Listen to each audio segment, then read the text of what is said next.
भाई साहब एक बात तो समझ में आ गई।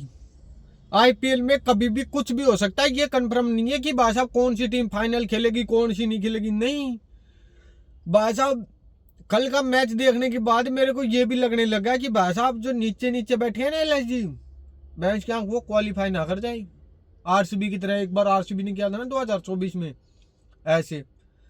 नहीं यार, मतलब तुम देखो जो सबसे टॉप टीम थी कि पंजाब की, भैंस की आंख वो किसी के अल्ले पल्ले नहीं आ रही थी, वो गुजरात से हार गई भाई साहब कल।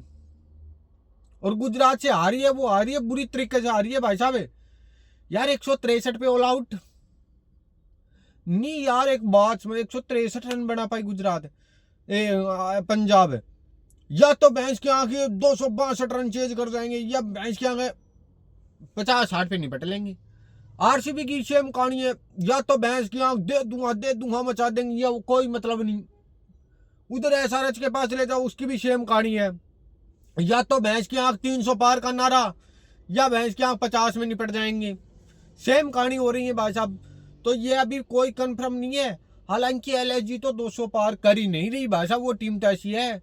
वो कह रही भैंस के आगे 210 वाला 300 वाला तुम रखो, हम तो भाई साहब साधारण गेम खेलेंगे 150 पौनी 200 बस, इतने में हम खुश हैं, इससे आगे हम नहीं बढ़ेंगे भाई साहब।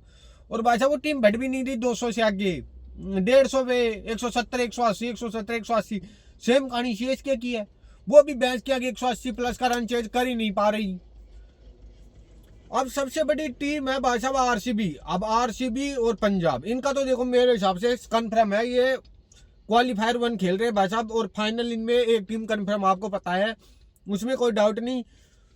हालांकि मेरे को तो ये रिपीट लग रहा है भाई साहब 2025 वाला आईपीएल 2025 में जैसे आरसीबी का और पंजाब का फाइनल था, सेम टू सेम वही होगा भाई साहब इस बार भी। लेकिन हालांकि इसमें मुद्दा ये आ रहा है, राजस्थान और जीटी में से और एसआरएच में से एक टीम बाहर होगी। कौन सी होगी? क्योंकि तीनों के बराबर मैच बराबर पॉइंट्स हैं। अब इनमें एक टीम कौन सी बाहर होगी भाई साहब? भैंस की आंख सब राजस्थान की तरफ कर रहे हैं। भाई साहब राजस्थान वालों ये क्या करते हो तुम? नहीं, राजस्थान वालों का हर बार का हर सीजन में है, इनका सेम क्लियर फोकस रहता है। भैंस की आंख पहले 8 मैचों में तो तबाही मचा देंगे, सबको ये लगने लग जाएगा भैंस की आंख अब की बार आरआर लेके जाएगी ट्रॉफी, अब की बार आरआर ले जा सकती है ट्रॉफी।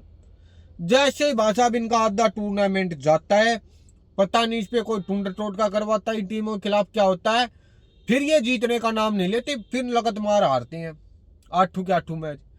नहीं, मेरे एक बात समझ में नहीं आती भाई साहब, करते क्या हो तुम? पहले 8 मैच 9 मैच तो ये ऐसे खेलेंगे, दे दूंगा, इनके अल्ले पल्ले कुछ नहीं आता भाई साहब, फिर भी जीत। और भाई साहब कल एक के मैच में ये तो पता लग गया पंजाब का भी, कि अगर पंजाब के टॉप 3-4 अगर परफॉर्मेंस नहीं करे ना, तो इस टीम का भी भाई साहब कुछ नहीं होना।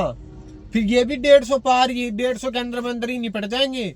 इनके 200 पार करना मुश्किल हो जाएगा अगर ऊपर के टॉप 3-4 विकेटें गिर गई तो 10-15 रनों पे। जो काम सेम आरसीबी का ना, आरसीबी का तो मान लो कभी वो राक्षस जीव जाग गए ना भाई साहब, वो तो खत्म कर देंगे कहानी। लेकिन कहानी होती ये है कि अगर आरसीबी के टॉप 4 गिर गए तो फिर बहुत कठिन हो जाता है वो 200 पार। सेम कहानी यहाँ पे कल पंजाब ने भी साबित कर दी कि भाई साहब अगर इनका टॉप 4 जल्दी गिर गया तो भाई साहब ये भी टीम 150 पार मुश्किल है, ये भी टीम 150 पार नहीं कर पाएगी।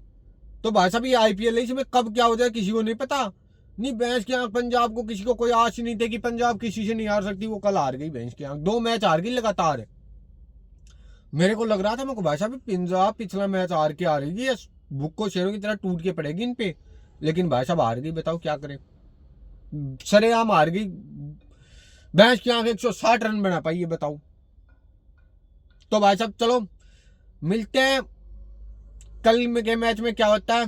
आज का मैच है भाई साहब लखनऊ और एमआई, दोनों टीमों की कोई कहानी नहीं है, मेरे हिसाब से तो दोनों बाहर है। अब देखते हैं आज ये क्या करके मानती हैं।